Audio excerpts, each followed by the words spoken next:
Hello everyone, তো এটা ছিল আমার 24th এপ্রিলের রিসেপশন ব্রাইড, যেটা ছিল আমার সলসলা বাড়িতে। সলসলা বাড়িতে এটাই আমার প্রথম কাজ। অ্যান্ড এই বিয়েটা হচ্ছে আমার ফ্রেন্ডের। তো আমাকে বিয়ের দিন যেতে বলেছিল, বাট সেদিন আমার বিয়ে বুকিং ছিল অ্যান্ড পরের দিনেও বিয়ে বুকিং ছিল, তো আমি যেতে পারিনি 2 দিনই। তো শেষ পর্যন্ত আমি রিসেপশনের দিন পৌঁছে গেছি। গিয়ে দেখি যে ওদের ভাত কাপড়ের অনুষ্ঠান শুরু হয়ে গেছে। তো আমরা একটু ওয়েট করলাম, ফটোশ্যুট হচ্ছে। করার পরেই আমরা দুপুরের লাঞ্চ করেই মোটামুটি 4:30 নাগাদ আমি ব্রাইডকে বসিয়ে দিলাম সাজাতে, কারণ ওপেন হেয়ার হবে তো একটু টাইম লাগবে করতে। আর ওই দিন এত গরম ছিল, মানে বলার মতো না। তো এটা ছিল ওয়াটারপ্রুফ এয়ার ব্রাশ, একটা মেকআপ ছিল।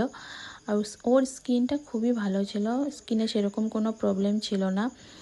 আর ওকে আমি বলেছিলাম যে তুমি কেমন সাজতে চাও বলো। ওর সাথে আমার আগেও কথা হয়েছে, বাট ওর মানে একই কথা যে তুমি তোমার মতো করে সাজিয়ে দেবে, যেটাতে সুন্দর লাগে, শুধু আমার চুলটা যেন খোলা থাকে, বাস, আর কিছু না। কারণ কি ওর বিয়ের দিনেও রেড পড়েছে, রিসেপশনের দিনেও রেড হয়ে গেছে। তো বার্ন করলে পরে সেম সেম হয়ে যাবে, তাই বলেছিল যে আমাকে তাহলে তুমি খোলা চুল করে দিও। তো ওর মতোই কাজ হয়েছে, ও যেরকম চেয়েছে। তো এই যে ওর ফাইনাল লুক, তোমরা দেখে বলবে কেমন হয়েছে। তারপরে আমিও রেডি হয়ে বেরিয়ে গেলাম। রিসেপশন পার্টি হচ্ছে ওখানে, দেখি ফটোশ্যুট হচ্ছে, ফটোশ্যুট শুরু হয়ে গেছে। আর এদিকে দেখো এত সুন্দর, মানে কি বলবো, এত সুন্দর প্রোগ্রাম হচ্ছে বিয়ে বাড়িতে। মনে হচ্ছে যেন আমি কোনো বাইরের প্রোগ্রামে এসেছি।